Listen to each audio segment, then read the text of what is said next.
Então vamos continuar a nossa caminhada, irmãos? Vamos orar para a gente estudar nessa manhã mais algumas coisas importantes para a nossa vida. Vamos orar.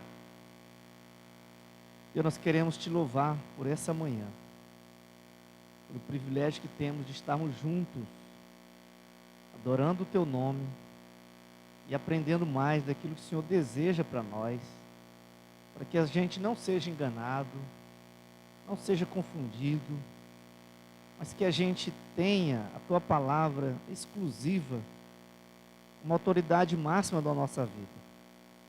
Por isso, nos ajude a entendê-la, compreendê-la, para que a gente possa se defender e defender o teu evangelho.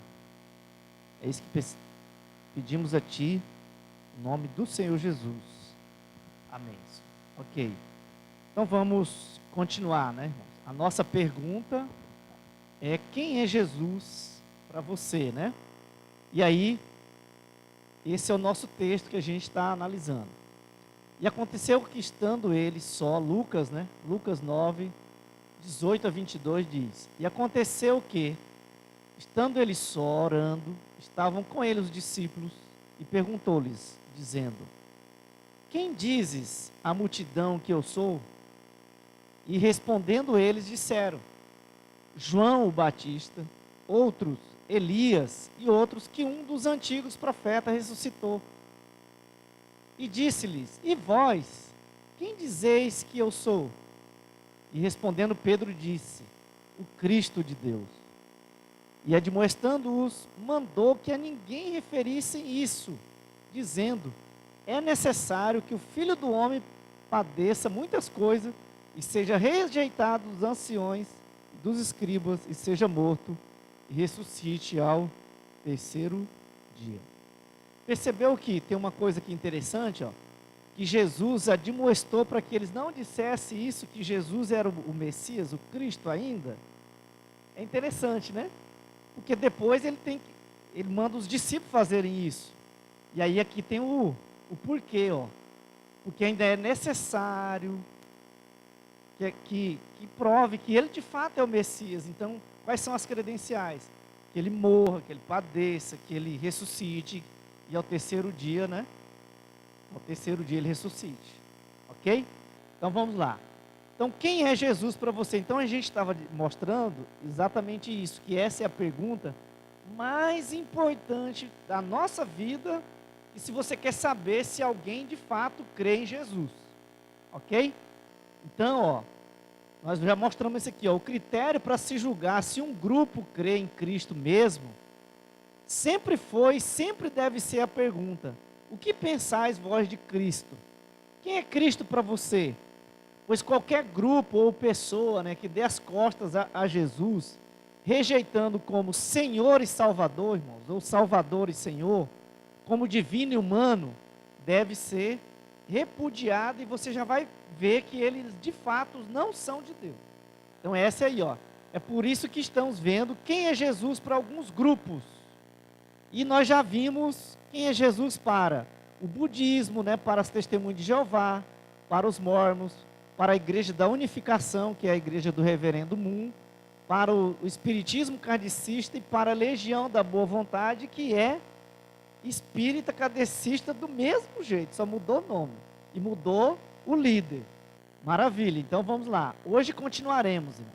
E o próximo grupo é esses aqui, ó, os meninos de Deus. Já ouviram falar nesse grupo? Hã? Graças a Deus esse grupo, agora graças a Deus acabou. Eu não ouço mais falar sobre esses camaradas. Até porque também, irmãos, depois que a federal botou quente neles, eles mudaram o nome, ó. Então hoje o nome deles é a Família do Amor ou a Família Internacional. Então talvez você não ouça mais os meninos de Deus, porque até eles mudaram de nome, né? Tranquilo? E aí você vai ver isso, ó. Toda vez que um grupo o pessoal começa a perseguir, eles vão mudando de nome, mas a prática é a mesma. Entendeu? Então, só para você ter uma ideia. Outro dia apareceu aí o G12, né? Que aí depois o pessoal bateu duro, aí depois foi o Rever, aí depois o pessoal bateu de novo, aí foi as veredas antigas, agora não sei, entendeu? Vai toda, mas é a mesma, exatamente. Quando começa a ficar desmoralizada, aí eles mudam o nome, né? É igual os partidos políticos, como o Samu aqui falou, né? Entendeu? Beleza. Vamos lá. Vamos ver agora um pouco, irmão, da história desse grupo aqui, ó, só para a gente entender a loucura do cara, do líder, né? A loucura do grupo. Então, olha só. Eu coloquei aqui até uma fotografia do abençoado, né? Esse é chamado de David Berg. Ele também é conhecido, irmãos, como Moisés David, olha só, ou M.O., é Mó, né? Ou pai e vovô. Então, é desses nomes que o pessoal chama o David. E sua esposa, por direito comum, a Karen Zerbe, é chamado de Maria ou a mamãe. Tá vendo aí o negócio? Beleza.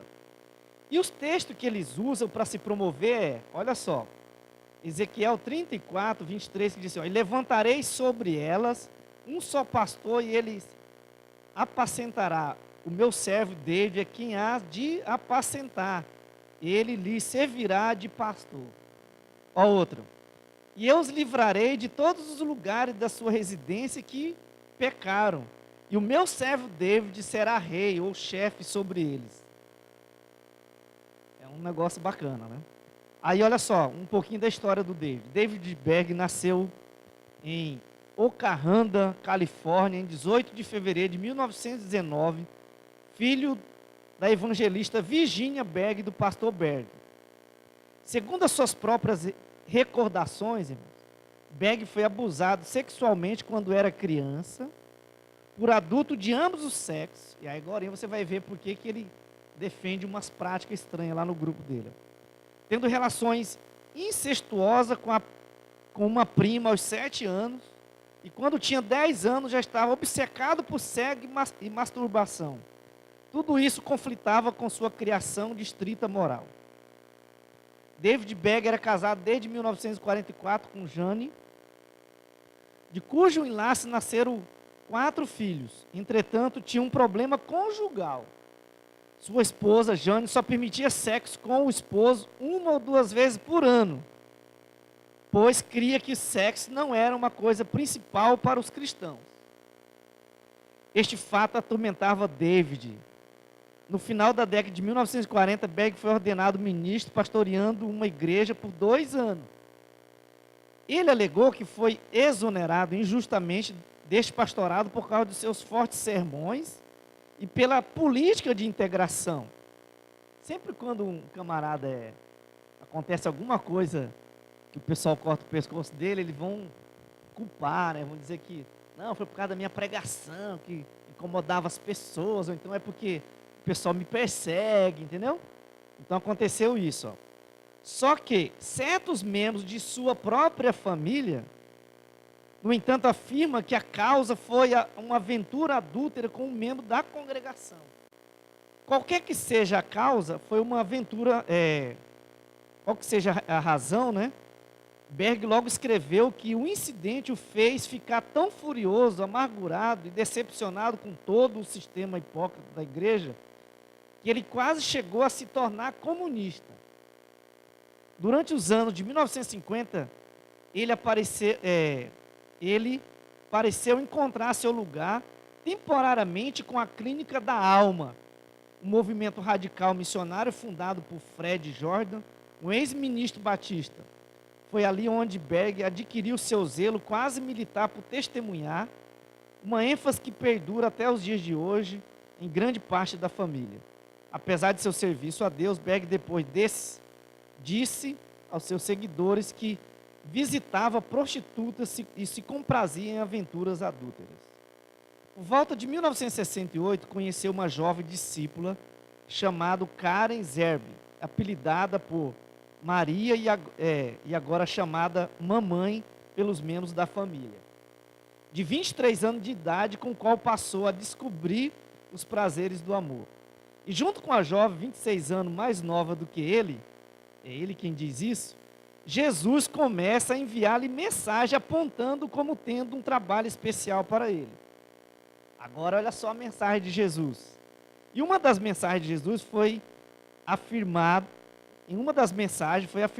em profecia que Maria era a jovem igreja nova que Deus estava levantando e que a Jane, a esposa e mãe dos seus filhos, era a igreja antiga, a qual Deus estava abandonando como desobediente e antiquada, porque Deus estava fazendo uma coisa nova. Então, olha só o argumento do cara, gente. Por que eu troquei a minha esposa velha pela esposa nova? Porque a minha esposa velha representa o Velho Testamento. E a minha esposa nova representa o Novo Testamento. Quando nós estamos agora na dispensação do Novo Testamento, então, ok, beleza. Entendeu? Então, olha só os argumentos dos caras para fazer o que fazem. Ok? Como resultado do exemplo de Berg, e com seu consentimento, a promiscuidade sexual, sexo sem controle, intercâmbio de esposas, se tornou incontrolável entre os líderes dos meninos de Deus. Agora ainda vamos entender mais isso aqui. Depois, proclamou-se profeta de Deus dos últimos tempos, falando palavra de Deus para hoje, usando versos e exemplos da Escritura para justificar suas novas doutrinas, quais ele elevava ao nível das Escrituras. Berg diz também ter recebido um espírito ajudador, um suposto rei dos anos 1200, chamado Abraão, um cigano, que Berg diz ter sido enviado por Deus para ser seu anjo guardião ou espírito guia. Com suas práticas sexuais agora santificadas e justificadas, e poderes do ocultismo que o guiava, Berg ordenou os meninos de Deus que se expandisse pelo mundo inteiro, primeiro na Europa em 1971, e chegando a todos os continentes em meados dos anos 70, e o seu método de evangelismo era realmente evolucionário. Utilizar ativamente a prostituição feminina e masculina como forma de recrutar novos adeptos, e como meio de aumentar os proventos econômicos da família do amor. E assim afirma, a cama, a última etapa que pode convencer alguém que Deus o ama, e ele não crerá até que veja isso. Moisés David, e o pai David, era um desvairado sexual, a tal ponto que começou com avanços sexuais contra suas filhas, a Fight e Linda. Então o Mó também, que é como é chamado, tem revelado publicamente seu longo incesto com sua filha Fight. Por isso, as instruções dadas à família do amor é que os familiares devem praticar sexo com os seus filhos. Também estimula a prática de sexo entre crianças. Então, as crianças deveriam ser ensinadas que suas partes sexuais são tão boas quanto as demais partes do corpo e que as atividades sexuais, sentimentos e prazeres são tão normais quanto sentir necessidade de comer ou qualquer outra função física ou exercício. Também estimula a prática do sexo grupal. Foi por isso que a Polícia Federal aqui no Brasil, irmão, jogou pesado neles. Entendeu? Porque eles faziam sexo grupal e envolvendo crianças juntamente no grupo. Entendeu? Aí o que acontece, ó? O MU encoraja o serviço, irmão, de comunhão que deve ser seguido por sexo grupal. Afirma que é bom envolver crianças. Desde o início, os escritos religiosos e espirituais de Berg estavam inseparavelmente entrelaçados com suas práticas sexuais e crenças. Aí, lembra lá atrás, ele foi abusado, né? E aí o cara tinha um vício incontrolável do sexo, né? Então por isso, aí você percebe algumas coisas interessantes sobre ele, né? Nos escritos de Berg estavam combinado com a inclinação sexual e o ocultismo. Seu crescente problema de alcoolismo, ele uma vez escreveu que ele profetizava melhor quando estava sob a influência, quando estava bêbado. Entendeu? Aí que ele... Hoje, apesar de parecer que a prostituição e o sexo entre crianças e adultos foram proibidos pelo grupo e tem virtualmente cessado por causa das pressões de fora e para preservação própria, em publicações internas eles declaram que essas duas práticas não são em si moralmente erradas e eles não censuram essas tais práticas. Então isso aqui foi só um pouquinho da história para a gente entender agora quem é Jesus para eles. Hã? E aí? Grupo bacana, né? Vamos ver agora quem é Jesus para ele. Vejamos agora quem é Jesus para os meninos de Deus. Olha aqui, ó. Os meninos de Deus negam o nascimento virginal de Jesus. Berg, fazendo uma interpretação errada de Lucas 1:28, declarou que o nascimento de Jesus foi o resultado do anjo Gabriel achegando-se a Maria e tendo contato sexual com ela. Ou seja, na verdade, quem teve relação sexual com Maria foi o anjo Gabriel. Tá vendo aí o negócio? Ó? Então, olha só. Conhecido como a doutrina de Gabriel, né? Categoricamente negando o nascimento por meio da Virgem, né? Então, e vários grupos negam o nascimento virginal de Jesus. Jesus foi concebido como filho de Deus pelo anjo Gabriel, tendo relações sexuais com Maria, diz ele. Ó. Olha a afirmação dele. Ó. David Berg firmemente crê que Jesus tivera relações sexuais com Maria Madalena e com outras. Aí você entende por que ele ensina que não tem problema ter várias mulheres, vários grupos, porque na cabeça dele, ó, Jesus tivera relações sexuais com Maria Madalena, e Maria Madalena era o quê? Prostituta, lembra disso, né? E com outras, inclusive, que sofreram de enfermidades venéreas, doenças venéreas. Olha a loucura do cara. Veja o que ele diz, ó. Em muitas dessas pinturas, pintam-no como loiro, mas a única vez que eu me lembro em que vi Jesus foi daquela vez que a Marta e a Maria estavam as duas fazendo amor com ele. E ele era bastante moreno, pele cor de azeitona, com os cabelos escuros. É também, né? Que tem azeitona verde, azeitona preta, azeitona, né? Ok, então olha só o que o camarada diz, irmãos. Vamos para frente, ó. Tem mais coisa aqui, ó. Então a conclusão lógica dele é o seguinte, ó. Como Jesus vivia com Maria, né, que é a irmã de Marta, e Maria Madalena, que era uma prostituta, o resultado foi que ele deve ter contraído doença de Maria Madalena, bem conhecida prostituta, e outras tantas mulheres que o seguia, ou Maria ou sua irmã Marta. E se assim for, ele certamente tentado em todas as maneiras, e aí ele pega o texto de Hebreus, né? Bem, se ele nunca tivesse sofrido doenças venéreas, não poderia ele nunca ter compaixão dos sofredores, poderia? Então olha só,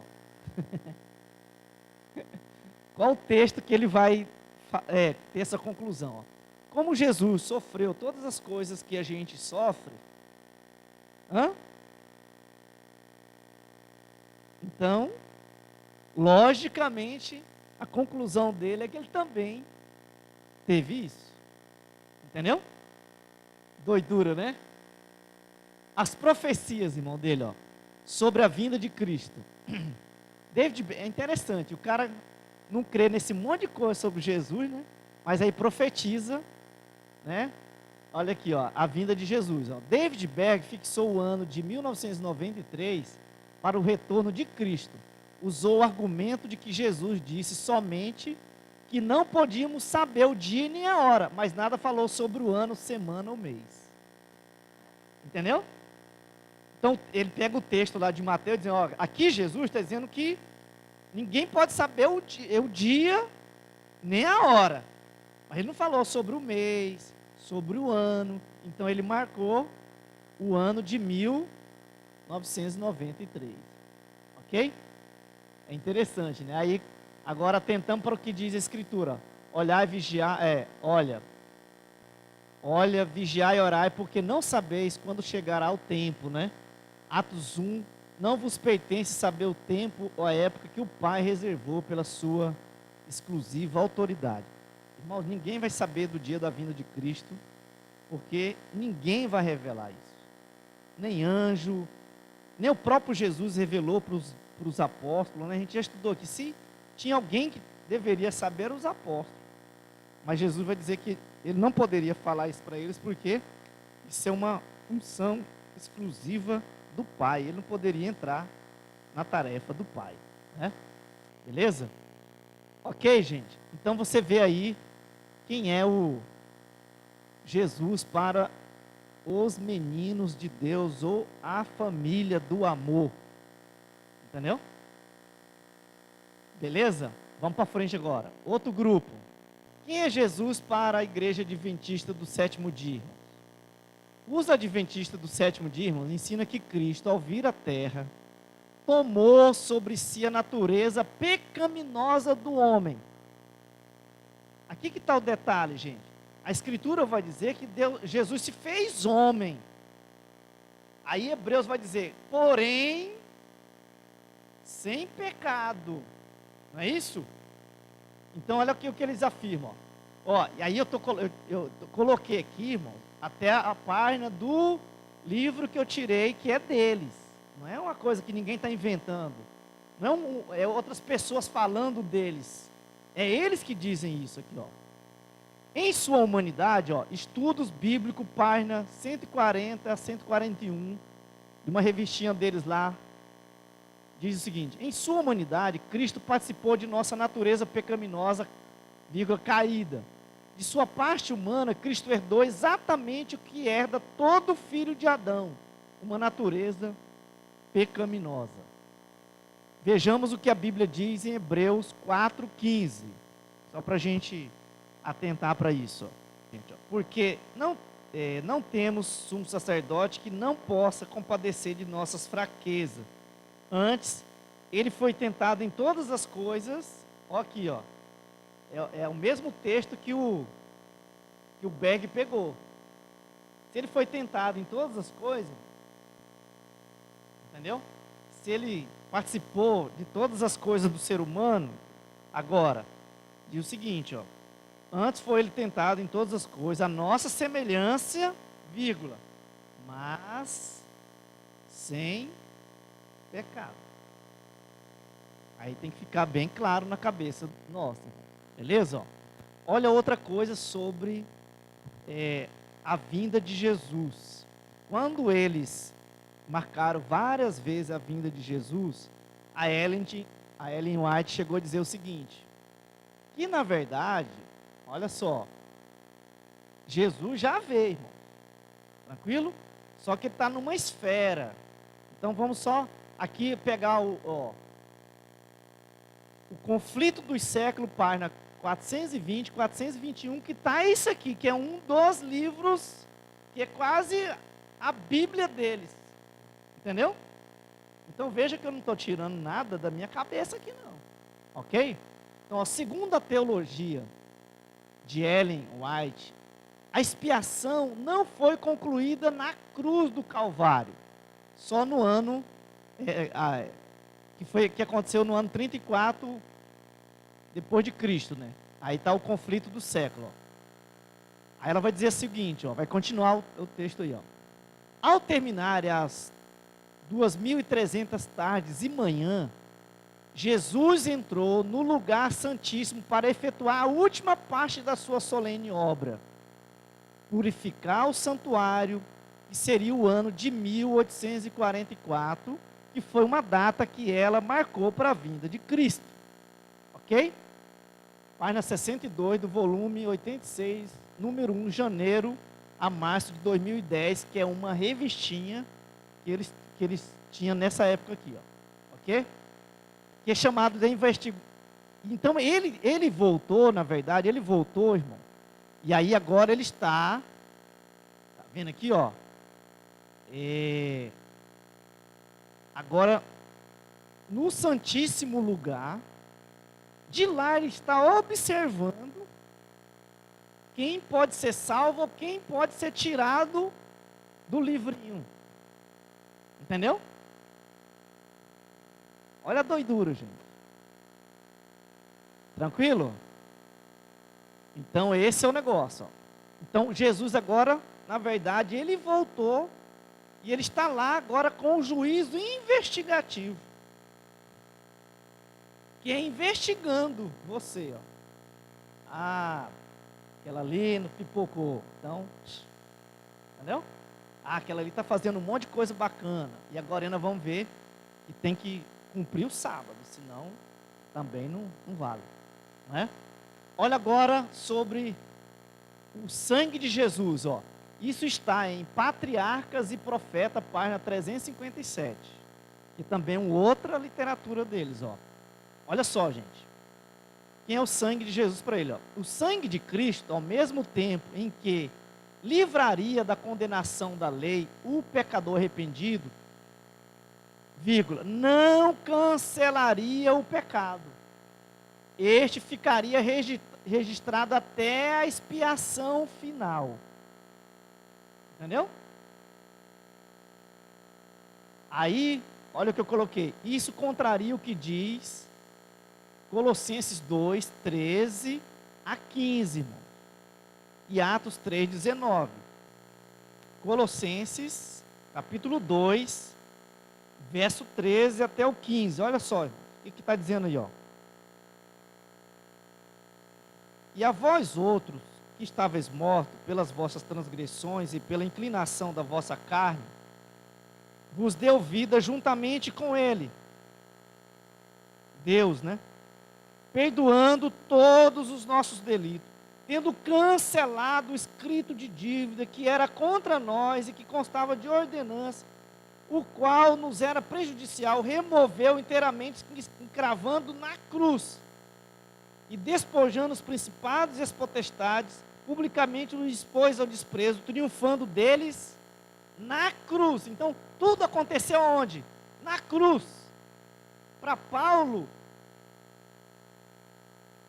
as coisas acontecem, irmão, na cruz. É a cruz que me reconcilia, é a cruz, entendeu? Beleza, é por isso que 1 Pedro diz que, ó, lá no madeiro, Jesus tomou sobre si os nossos pecados. Ok? Então, olha só.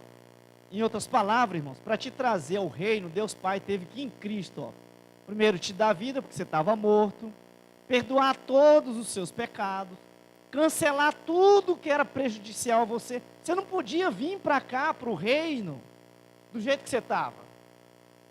Por isso que ele tem que fazer tudo isso, ó.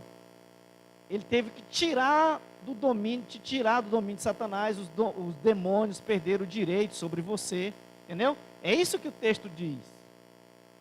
Ok? Então, temos que lembrar disso.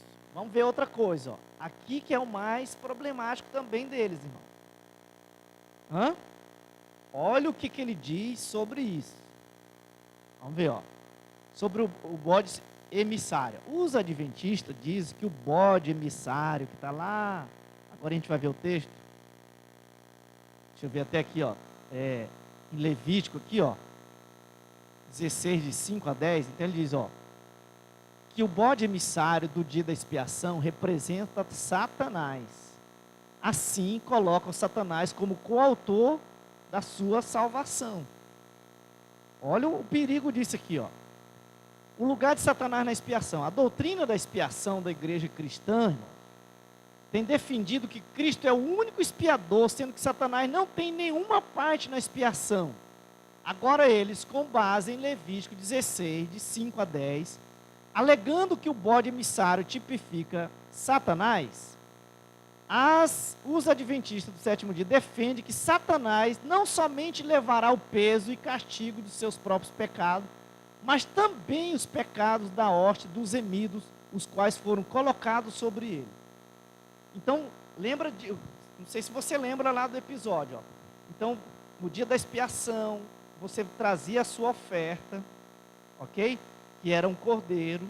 Aí o sacerdote sacrificava, pegava as cinzas, colocava na cabeça de um bode e mandava o bode para o deserto, para o bodinho morrer por lá, e ele nunca voltaria para o arraial. Então eles pegam esse episódio e diz que na verdade o bodinho emissário representa quem? Satanás. Então faz de Satanás coautor. Aí é doidura, né? Entendeu, gente? Então, ó, mas a Bíblia diz que foi Jesus que levou sobre si os nossos pecados, irmãos. Não é. Olha aqui o que ele diz, ó. Satanás levará o peso e castigo de seus próprios pecados, mas também os pecados da horte dos remidos, os quais foram colocados sobre ele. Ele quem? Satanás. Entendeu? E a Bíblia nega tudo isso, dizendo não, que foi Jesus. Nossos pecados foram cravados na cruz por causa de Cristo, irmão. Entendeu? Satanás não tem participação nenhuma na salvação, cara. O problema, gente, que lá, para que fazia isso? Era só para mostrar isso aqui, ó, quando Deus perdoa, ele não fica trazendo o bodinho de volta, não. É para sempre. Por isso que o bodinho morria por lá, nunca mais acertaria de volta o arraial, irmão. Entendeu? A didática ela era para dizer isso. Quando Deus perdoa seu pecado, perdoa para valer. Não tem nada a ver com outra coisa. Aí eu coloquei aqui até, ó. Em 2 de março de 2013, foi inaugurado esse centro de estudo dos livros do Espírito de Profecia da escritora Ellen White, irmão, localizado na Igreja Adventista do Sétimo Dia, lá em Washington, né? Aqui, ó. Ok? Então, só para você ter uma ideia, ó. Então, ó, o Jesus dos Adventistas, irmão, não é suficiente na salvação. Até porque já... Então, ó, os Adventistas creem que a vida eterna só será concedida aos que guardarem a lei. A guarda obrigatória do sábado é essencial para a salvação. Por isso que eles têm tanta crise com esse sábado. Veja que Ellen White, em O Conflito do Século, página 611, diz sobre o sábado. Então, aqui não é nós que estamos inventando. Está lá no Conflito dos Séculos, página 611, é só ir lá. Ela dizendo isso aqui, irmão, ó. O sábado será a pedra de toque da lealdade, para saciar a linha divisória entre os que servem a Deus e os que não o servem. O que significa isso? Se você guarda o sábado, você é de Deus. Se você não guarda, amigo, você não é, porque ele é a pedra de toque da lealdade, traçar a linha divisória entre os que são e os que não são. Tranquilo? Ó? Afirma ainda, irmão, que o selo de Deus na vida do cristão é a guarda do sábado. E eles criaram até esse selo aí, ó. Entendeu? Aí o que acontece? Só que em Efésios 1,13, irmão, diz que o selo de Deus não é o sábado, é o Espírito Santo de Deus. Por isso que a gente tem que entender isso, ó. Eu não fui selado pelo Espírito, eu fui selado com o Espírito. O Espírito não é o selador, o Espírito é o selo. Entendeu? Então aí para você começar a perceber o negócio. Tranquilo? Beleza. Aí o que a Bíblia vai dizer, irmãos? Primeiro que o selo é o Espírito, né? Segundo, ó, os que dependem das obras da lei para a salvação não são verdadeiros cristãos, irmão. Efésio vai dizer que eu não sou salvo por causa das obras. Não sou, Gálatas, Romano vai dizer que eu não sou justificado por lei. Nós já aprendemos aqui que a lei não tinha o papel salvador. Lembra disso? A lei não salva ninguém. A lei tem o propósito de te apontar para Cristo, para aquele que vai salvar. Entendeu? Em nenhum lugar do Velho Testamento dizia para você guardar a lei para ser salvo. É por isso que em Gálatas Paulo vai dizer que o Abraão não foi justificado por lei. Ele foi justificado pela fé dele que ele tinha no Messias que viria. Quem salva é Cristo, irmão. Não é obra, não é lei, não é obediência. Agora eu sou salvo para fazer as boas obras. Eu sou salvo para obedecer. Entendeu? Aí é diferente. Tranquilo? Maravilha, vamos para frente. Ó. A nossa salvação, irmão, é garantida pelo sacrifício de Jesus. Hebreus 10, de 10 a 12. Por isso que eu falei para você que a gente precisa conhecer bem Hebreus. Hebreus e Deuteronômio no Velho Testamento. Hebreus no Novo e Deuteronômio no Velho. Porque esses livros aí são importantíssimos.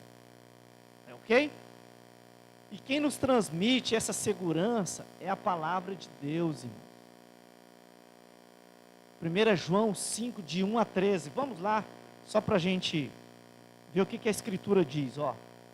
E o testemunho é esse: Deus nos deu a vida eterna, e essa vida está no seu Filho. Aquele que tem o Filho tem a vida. Aquele que não tem o Filho de Deus não tem a vida. Essas coisas vos escrevi a fim de saberdes que tendes a vida eterna, a vós, outros que credes em o nome do Filho de Deus. E esta é a confiança que temos para com Ele. Esta coisa vos escrevi a fim de saberdes que tendes a vida eterna, vós outros que credes em o nome do Filho de Deus. Então a salvação está no Filho, ok? Em Cristo, beleza, ok? Então é Jesus para os adventistas. Vamos para esse negócio aqui, gente. Aqui temos um grande problema, que o pessoal fala assim: mas a maçonaria não é uma... Aí você vai ter problema, porque ó, eles têm templo, eles têm doutrina, eles têm membros, eles têm... O que mais? Agora, também tem essa coisa aqui, gente, ó. Como é que... Talvez essa seja a pergunta: como é que você vai falar de um grupo que ninguém sabe nada deles? Sabe? Tem esse livro aqui que eu vou mostrar para vocês, ó. Deixa eu só achar o nome do bicho aqui, ó. Maçonaria do Outro Lado da Luz. Esse camarada aqui, o William aqui, ó, irmãos, ele foi da maçonaria, o último grau da maçonaria. E esse cara se converteu. E aí ele escreve esse livro para mostrar que nenhum cristão pode ser maçom. Olha só, gente. Então já vamos atentar para alguns detalhes. Então, ó, isso aí, irmãos, eu estou tirando do livro Do Outro Lado da Luz. E quem escreveu foi um ex-maçom do último grau da maçonaria. Ok? Então veja o que ele vai dizendo. Ó. Aqui, ó, página 62, ele diz, ó: não há menção de Jesus no ritual da loja azul. Apesar de serem feitas orações em cada reunião da loja e em todos os ritos de iniciação, vírgula, Jesus não pode ser mencionado. Bom, se um grupo é de Deus, irmão, e o próprio nome de Cristo não pode ser mencionado no lugar onde eles estão, já tem alguma coisa aí meio estranha, ok? Ó, não se permite ao maçom orar em nome de Jesus ou testificar sobre Jesus na loja. Ok? Mesmo que você diga assim: eu sou presbiteriano, porque tem um monte de presbiteriano que são maçom, né? Entendeu? Ó, a maçonaria veda a ordem de Jesus na grande comissão de Mateus 28, a 18 a 20, irmãos. Página 78. Então, se você não pode pregar Jesus, se você não pode falar para alguém de Jesus, quando Jesus disse que o seu discípulo tem que fazer ele conhecido em toda a terra, para todas as pessoas, pregou o evangelho para toda criatura, então você já tem um problema aí, ok? A maçonaria vê Jesus simplesmente como mais um fundador de religião, ao lado de personalidades mitológicas, ocultistas ou religiosas, tais como Orfeu, Hermes, Trimegisto, eu nem lembro quem que é esse camarada, Krishna, o deus do hinduísmo, Maomé e outros. Então, Jesus é mais um no meio da multidão para eles, ok? Vamos para frente, Jesus é mencionado nos escritos maçônicos em meio a uma multidão de outros grandes mestres ou reformadores, irmão. Ele nunca aparece como alguém especial acima de outros, como Buda ou Maomé. Ele não é o Jesus da Bíblia, página 69. Pois o Jesus da Bíblia não pode ser comparado com ninguém que já apareceu ou vai aparecer nesse mundo. A Escritura é clara em mostrar que Jesus é único, irmão.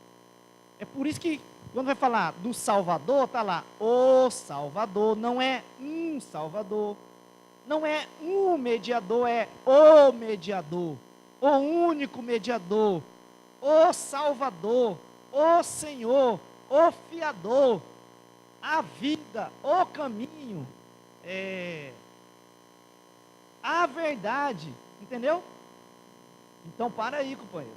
E aí, Atos 4:2 diz que embaixo dessa terra, irmão, qualquer lugar que você for, não há outro Salvador, entendeu? Então eu não posso igualar Jesus com outro, camarada. Então aí você vai começando a tentar, Para os maçons, mas a salvação não é pelo sacrifício de Jesus, mas salvo por médio de obra de penitência, fazendo longas peregrinações e batalhando para defender a religião cristã. Mas a religião cristã para eles é o quê? É qualquer coisa. Entendeu? Então, página 65 do livro Maçonaria, do outro lado da luz. Será por que o camarada colocou esse título? Aí, irmãos, isso contraria, isso aqui, salvação é por obra, né? Isso contraria o Efésios 2, 8-9, diz, porque pela graça sois salvos, e graça é favor merecido, né? Por meio da fé, isto não vem de vós, é dom de Deus, não vem das obras, para que ninguém se glorie. Atos 16, 30-31, senhores, que me é necessário fazer para me salvar? Pergunta o carcereiro. A resposta é, crê no Senhor Jesus e será salvo tu e tua casa. João 14:6, respondeu-lhe Jesus, eu sou o caminho, a verdade e a vida, ninguém vem ao Pai senão por mim. Atos 4:12, em nenhum outro nome há salvação, porque debaixo do céu, nem outro nome há dado entre os homens em que devemos ser salvos. Então qualquer grupo que anuncia salvação de maneira diferente, irmãos, com certeza é falsa, e está tentando lubridiar mentes e corações. Então qualquer grupo que coloque a salvação no homem, em você, vai dar problema. Quem veio na quinta-feira, a gente analisou lá, né? E a gente mostrou lá que o texto, quando fala do Zaqueu, irmãos, é tudo cristocêntrico, não dá lugar para o homem. Entendeu? O homem pode até, porque é responsabilidade dele, gritar por socorro, por misericórdia, desejar ver a Deus, mas ele só vai ver se Jesus tirar as escamas dos olhos, se Jesus tomar iniciativa em relação a eles. Entendeu? Então, a Escritura não coloca o homem como centro. E cristianismo, por isso que é cristianismo, porque Cristo é o centro, irmão. Ok? Por isso que a nossa fé tem que ser teocêntrica, é Deus no centro da nossa fé. Né? Lembra que uma vez eu falei que ali o professor, quando a gente fez aquela programação na escola, que no dia dos professores que a gente foi lá, aí um dos professores falou, não, mas a Bíblia cada um interpreta do seu jeito, da sua maneira. Aí eu falei, não, querido professor, você está enganado, a Escritura só tem uma interpretação correta, entendeu? Aí eu usei até o exemplo para ele entender, né, código de trânsito. Eu falei, você imagina, eu interpretar o vermelho, não é vermelho para mim, e o outro, aí como é que vai ser isso aí? Você imagina até o código de trânsito, cara. Alguém não pode interpretar de maneira diferente. Você imagina as coisas de Deus. Você acha que Deus é um Deus de confusão, meu querido? Por isso que a gente está estudando aqui na quinta-feira sobre interpretar a Bíblia, irmão. Ok? Para a gente entender de fato, de verdade. E aí a gente viu que uma das coisas da interpretação da Escritura é que ela é uma ciência. Portanto, todos os cientistas têm que chegar no mesmo resultado. Entendeu? Eu não posso chegar no resultado e outro no outro, senão isso não é ciência. E cada um pode estar em qualquer lugar desse mundo, tem que chegar à mesma conclusão. E aí hoje temos um monte de denominação, ou de denominações, por causa justamente dessa confusão de interpretação da Escritura. E aí cada um está interpretando do seu jeito, e não pode ser do seu jeito. Ok? Beleza, gente? Então, a salvação, irmãos, ela é alcançada pela graça de Deus e não pelas obras, ou por qualquer outro esforço próprio. Gálatas 1:9, como antes temos dito, assim agora novamente o digo, se alguém vos prega outro evangelho, além do que já receber, seja anátema.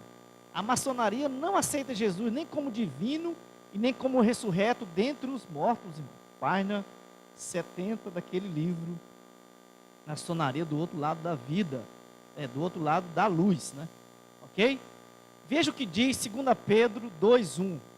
Mas houve também entre o povo falsos profetas, como entre vós haverá falsos mestres, os quais introduzirão encobertamente ou dissimuladamente heresia destruidora, negando até o Senhor que os resgatou, trazendo sobre si mesmo, repetindo a destruição. Aí, a página 71 daquele livro, a maçonaria nega a divindade ímpar de Jesus, irmão. Ok? Então, ele nega como divino e como ressurreto dentre os mortos. Jesus não ressuscitou para os maçons. Entendeu? Aí você começa, podemos concluir dizendo o seguinte, os erros sobre a pessoa de Cristo pode e tem levado muitas pessoas a uma antiga heresia. Qual é essa antiga heresia? Gnóstica, que está lá no primeiro século, que o próprio apóstolo João combateu, entendeu? Que negava a humanidade de Cristo.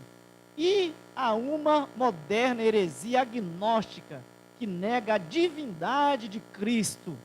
Então lembra quando eu falei para vocês, sempre os grupos ou nega a divindade ou nega a humanidade. Eles nunca crêem no Jesus que é Deus, homem. Entendeu? Então, por isso que a pergunta é, quem é Jesus para você? Se ele é só Salvador, não tem jeito dele ser só Salvador. Porque ele tem que ser Salvador e Senhor daquele que ele salva. Ok? Por isso nós vimos na quinta-feira que a primeira coisa que tanto do cego como do Zaqueu, quando teve o encontro com Jesus, foi o quê? Reconhecer como Senhor. Entendeu? Por isso é que a gente precisa entender isso aí, E na Escritura inteira tem isso. Então, se Jesus, irmão, tem que lembrar disso, um verdadeiro grupo de Cristo aceitará Jesus Cristo com alegria e falará de quem Ele realmente é. Ele realmente é verdadeiro Deus e verdadeiro homem. Pois a Escritura diz, 1 João 2:22, quem é o mentiroso senão aquele que nega que Jesus é o Cristo? Esse mesmo é o anticristo, esse que nega o Pai e o Filho. 2 João, verso 7, João só tem um capítulo. Porque já muitos enganadores saíram pelo mundo, os quais não confessam que Jesus veio em carne. Tal enganador é o anticristo. Então o próprio João combateu esse negócio do gnosticismo. né, que para eles Jesus não poderia ser Deus e homem, porque se ele é Deus, ele não pode ser homem. E se ele é homem, ele não pode ser Deus. E aí João diz, não, Jesus é Deus. Por isso que ele começa sempre os seus livros assim, ó. No princípio era o verbo estava com Deus e o verbo era. E o verbo se fez carne. Aí a primeira de João. O que desde o princípio temos ouvido. Aí ele diz, ó, só que nós pegamos, nós apalpamos, nós vimos, nós ouvimos com os nossos ouvidos. Justamente para quebrar essas ideias malucas, entendeu? Ok? 2 Pedro 2:1 disse, ó, mas houve também entre vós, aqui já falei, né? Todos irão negando até o Senhor que os resgatou. Em Apocalipse 1:8 temos um texto que foi proferido pelo próprio Jesus Cristo dizendo, eu sou o Alfa e o Ômega, diz o Senhor Deus, né? Aquele que é, que era e que há de vir, o Todo-Poderoso. Portanto, o grupo que nega isso, irmãos, né? A divindade, a humanidade de Cristo, o sacrifício expiatório, o nascimento virginal, o Jesus sem pecado, e esse merece confiança nossa. Agora, quem nega, né? Quem nega não merece nenhuma confiança nossa, porque a Escritura me dá todos os parâmetros para eu poder examinar as coisas. Lembra que nós somos exortados a examinar todas as coisas e reter o que é bom, entendeu? Agora, como é que eu vou examinar se eu não tenho um padrão para examinar aquilo? Como é que eu vou julgar os espíritos se são de Deus, como diz 1 João capítulo 4? Entendeu? Então, eu preciso, e João vai dizer, olha, quem é o Espírito de Deus? Aquele que confessa que Jesus veio em carne. Quem é o Espírito do Anticristo? Aquele que não confessa que Jesus veio em carne. Entendeu? Então aí já tem o parâmetro, já tem as coisas para a gente atentar, para a gente não ser enganado e para a gente avisar as pessoas. Porque cabe a nós a proclamação do Evangelho puro e simples.